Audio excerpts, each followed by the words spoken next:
भंडारा गोंदिया लोकसभा क्षेत्र के सांसद डॉक्टर प्रशांत पडोले ने बजट सत्र के दौरान संसद परिसर में लगातार जनहित के मुद्दों पर आंदोलन करने का संकल्प लिया है। हाल ही में नारेबाजी के कारण लोकसभा से निलंबित किए जाने के बावजूद उन्होंने अपना विरोध प्रदर्शन और तेज कर दिया है। मंगलवार 10 फरवरी को डॉक्टर पडोले ने नाग नदी के बढ़ते प्रदूषण के मुद्दे पर संसद परिसर में शांतिपूर्ण आंदोलन किया। केंद्र सरकार और संबंधित मंत्रालयों का ध्यान इस गंभीर पर्यावरणीय संकट की ओर आकर्षित किया। नाग नदीच्या प्रदूषित पाणी कन्ना नदीच्या थ्रू वैनगंगा नदीमध्ये जातो। वैनगंगा नदीवर गोसेखुर्द इंदिरा सागर डॅम आहे आणि त्याचं कॉन्सन्ट्रेशन प्रत्येक वर्षी वाढतच असते। या पाण्यामुळे दूषित पाण्यामुळे त्वचेचे रोग, पोटाचे विकार तसेच कॅन्सर सारख्या बिमाऱ्या लोकांना होत आहेत। येणाऱ्या काळामध्ये जेनेटिक बिमाऱ्या सुद्धा या सगळ्या लोकांना होतील।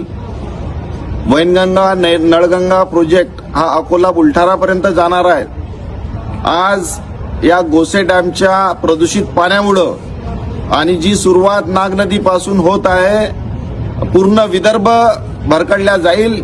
मोठ्या संख्येनं येतं लोक मरण पावतील। ज्या प्रकारे भटिंडा ट्रेन कॅन्सरची ट्रेन हे भटिंड्यापासून चालते दिल्लीपर्यंत, त्याच प्रकारे नागपूरवरून मुंबईला कॅन्सर सारख्या आणि जेनेटिक बिमाऱ्या घेऊन ही ट्रेन मुंबईला चालेल। मी महाराष्ट्राचे मुख्यमंत्री फडणवीस साहेब तसेच भारताचे प्रधानमंत्री नरेंद्र मोदी यांना विनंती करतो की आम्हाला या दूषित पाण्यापासून बिमाऱ्यापासून आम्हाला वाचवा साहेब। या नदीचा प्रवाह तुम्ही गोसे डॅमच्या समोर करा, नाहीतर कोराडी प्लांटला तिकडे पाणी वरती करा आणि तिथं फिल्टर करून पुन्हा नदीमध्ये टाका साहेब।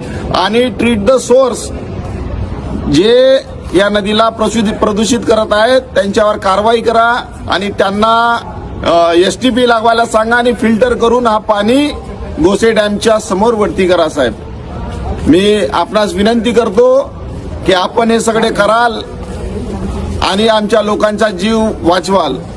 येणाऱ्या काळामध्ये समोरच्या पिढीला वाचवायचे असेल, आपण हे केलं नाही साहेब तर आम्ही या आपल्या लोकांसाठी इथं आंदोलन करू, त्यासाठी आपला जीव द्यावा लागला तरी चालेल साहेब।